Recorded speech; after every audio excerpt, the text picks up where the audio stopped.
Hello, my name is Phillip, and this is my AP Research presentation. My presentation is on the relationship between personality types and their interactions with board games.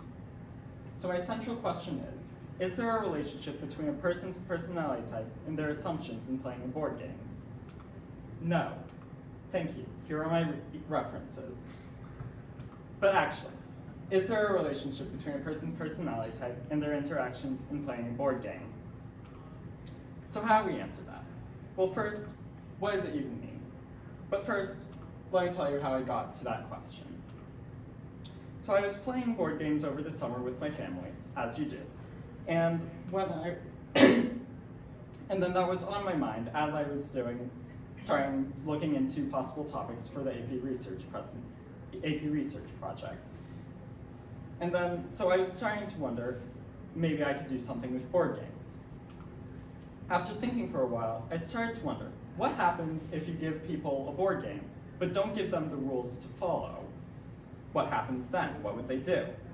And then as I was talking with some classmates, they suggested that I could maybe integrate MBTI types into it, since personality could have some effect on their reactions. So, MBTI types, what are they? They're personality types. MBTI stands for Myers-Briggs Type Indicator, and it's one of the more well-known personality indicators. Personality types are just people, everybody has a personality, and they just categorize them into certain groups. The groups for MBTI are introversion, extroversion, intuition, sensing, thinking or feeling, and judging or perceiving. By categorizing them into these types, you can try to see some trends in behavior. But wait, there are other personality indicators other than MBTI. So, other indicators. Thank you. Other indicators include Hexaco, which was developed off of a Big Five system of personality. Hexaco, unlike MBTI, uses a sliding scale rather than distinct boxes to label the types. So it's a trait-based system rather than a type-based system. And so its traits are honesty, humility, emotionality, extroversion, agreeableness, conscientiousness, and openness to experience.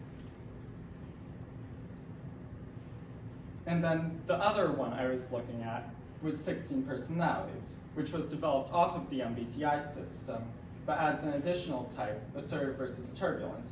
And like MBTI, it uses boxes rather than the sliding scale. Since I was more familiar with 16 personalities and could understand more how to use the boxes rather than the sliding scale, since I wasn't sure what would be high or low values, I decided to go with 16 personalities because I was more familiar with it. So why board games? Most inquiry recently has been in the field of video games, since those are newer and have clear potential. But board games are more open-ended and can actually have no rules, unlike video games, which by their nature force you to have rules. I would like to use a chess analogy. Let's say you're a little kid and you see a game of chess. You don't know what the pieces do, and you can move them anywhere. You could pick up your king, move it halfway across the board, and suddenly it's completely elsewhere, which would not be a legal move in a game of chess. But if you're playing chess as a video game, such as on chess.com, then when you click on a given piece, it tells you exactly what that piece can do, and you're limited by that. So, in using board games, you get a more open-ended picture as to what a person can do. There is more openness as to what a person can do in a situation. So for my method, first I wanted to get some preliminary testing done to see if this was even worthwhile looking into. And so I ran a couple tests, notably with the following games, Enchanted Forest and Love Letter. I rounded up a few of my classmates and ran a couple tests with a couple groups of each of them. And the interesting thing was that different groups had different experiences in playing the same games, but then they also had somewhat similar experiences within groups between different games, at least a little, in that at least, yeah, groups had similarities inside their groups between games, at least a little. So I thought, okay, there is something worth looking into here since different groups of people can have different reactions to it. So that could possibly be motivated by personality. So in the end, I designed my own board game, which looks like that, roughly. And so the board game was for 2 to 4 players, and the basic premise of it I had in designing it was you have some pawns, and then they go along the board, interacting with certain tokens, and eventually make it to the end. I wanted to go with a more traditional board game because I figured that would be easier for participants to understand and to interact with, since they would be more familiar with the game elements. The game elements I included were pawns or playing pieces, tokens with various symbols on them, tiles with squares on them to indicate where a piece could move, cards with various effects on the other side, which were in actuality similar to the symbols on the tokens. And then there were also dice, which were intended to be used for movement. So first I sent out a survey to the school, and I got back some responses. So I had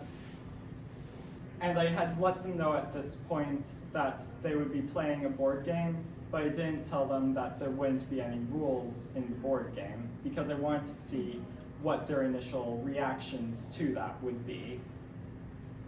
So I organized this consent form based off of the standard consent form and sent that out.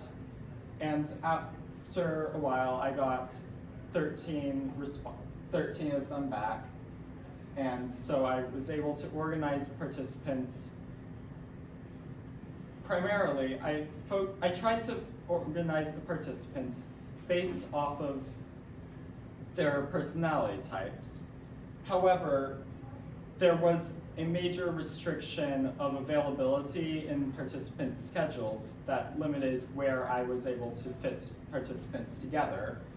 So ideally, participants would have been grouped otherwise, but they were grouped as such because of time constraints. So in total, the groups were, and I used code names to avoid having to use actual names, and yeah. So the groups were Basil and Rosemary, which was an INFJ and an INFP, Olive and Lime, which was an ENFP and an INTJ, Fuchsia and Magenta, which was an ENFP and an ENFP, Sunflower and Hyacinth, which was an INFJ and an ENFJ, Papaya, Persimmon, and Pomegranate, which was an INFJ, an INFJ, and an ENTJ, and Coral and Chrysanthemum, which was an ISFJ and an ESTJ. I didn't include the additional assertive versus turbulent factor in this because it wasn't as clear in the research what those meant as much as the other types. So I chose to omit those. In running the tests, as stated earlier, the participants weren't given rules, but were instructed to simply play the game as they thought it should be played. It was done this way to see their initial reactions and decisions. They did not know prior to that they weren't getting rules and didn't know about the details of the game. If they asked for info during the game, such as, should I do this? is what does that do? I didn't answer them because I wanted to let them figure out for themselves what the answer to that question might be. The game lasted until they either finished it by reaching some end goal, such as reaching the end of the board or accumulating a certain amount of points, or when 20 minutes was up. The 20 minutes rule was so that games that would otherwise go on indefinitely or just for a very long time could end, and also so as not to waste people's time. After the test, I answered any questions they had and explained more what the test was about. So for data collection, data was collected on their interactions with tokens and cards during the game. It was also collected on their end goals in the game, whether they won the game, how they won the game, and the effects, if any, of the cards and tokens. When compiled all the data,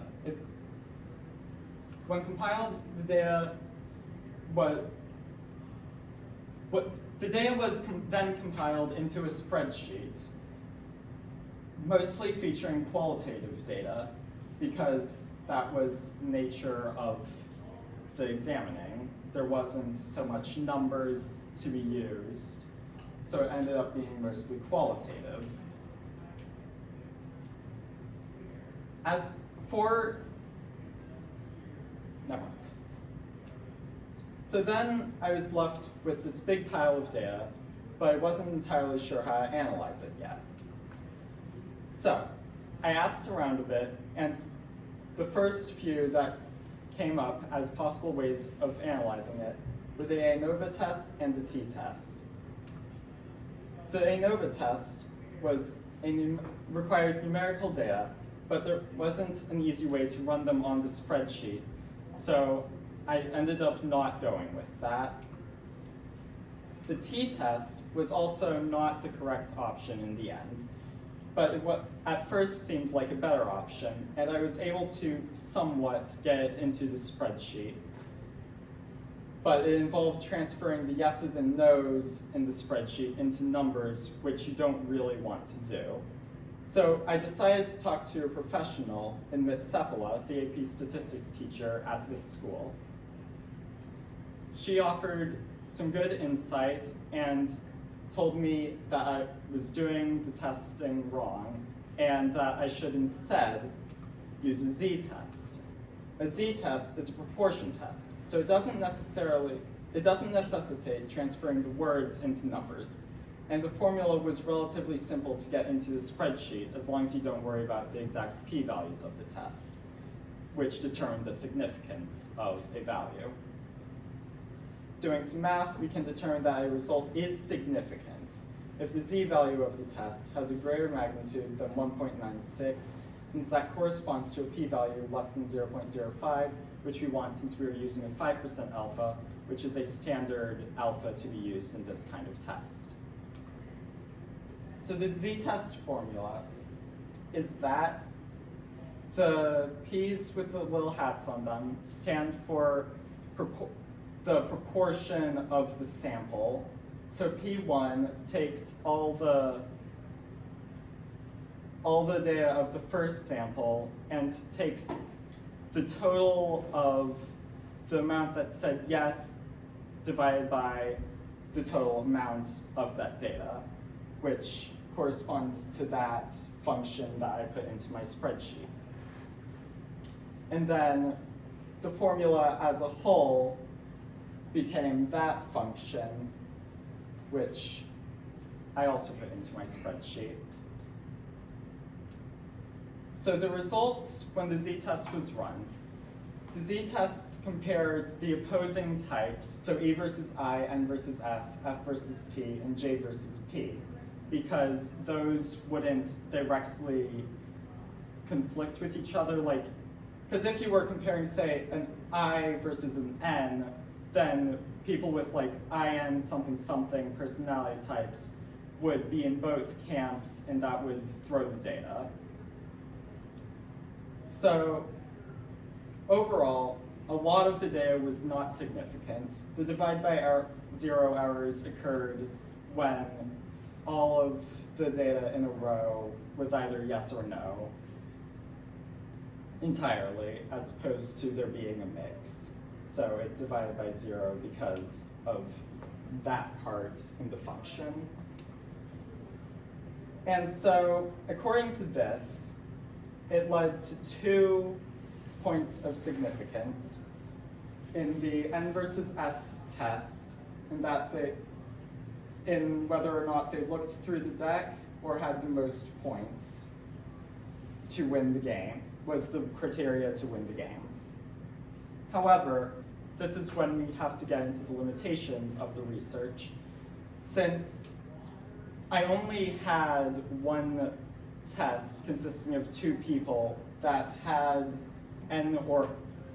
S-type personality types, so that skews the data because there's only one instance of them. So when they're one way and everything else is slightly different, slightly the other way, it can appear more significant than actually would be. Because limitation number 1, small sample size. The sample size for this test was very small compared to what a z-test would normally like. Normally, a z-test would like at least 30 points of data, but I only had 13. And so that definitely was a major limitation. And that also added to why you see some data appearing more significant than it might actually be.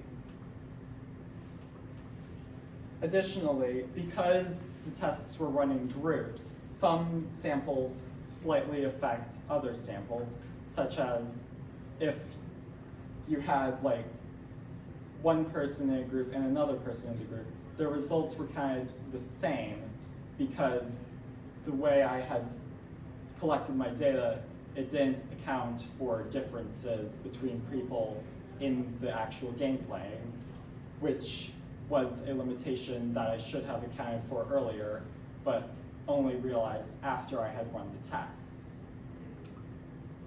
Additionally, because the data was qualitative and was just based on my observations in running the test, there could be some inconsistent data gathering because I'm only human and there's only so much that I can correctly transcribe as things are happening. And then also, outside factors other than personality also play a major role in determining what a person does in the test. So that was a major limitation since there's no way to control that. And also, not sure what I meant by that. Conclusions. So in conclusion, based on the results that I got from the z-tests, there wasn't much significance between different personality types as to whether or not they would provide certain results in a given test, so in the given scenario. So it seems likely that outside factors play a much larger role than personality in this case. Here are my references. Thank you. How did your review of the methods used by scholars in the field inform your view of a selection of your research method and process that aligned with your question? Right, so at first I was looking into like the different personality indicators like Big 5, Hexaco, 16 personalities, or MBTI, and at first I wasn't really sure what I should go with, but because of Sorry, can you repeat the question? Sure. How did your review of methods used by scholars in the field inform you of your selection of the research method that was aligned with your research question? Right. So I had seen some info on how they had used personality types to gauge things in other areas of research, and so I decided that it would be fair to use certain personality indicators in my own research. Okay. What are the real world implications related to your findings? I think it shows that that personality doesn't necessarily play as big a role in all things, and that outside factors can definitely play a major role instead, which goes into the age-old nature versus nurture debate, since personality is the nature, whereas outside factors are the nurture, and so those can definitely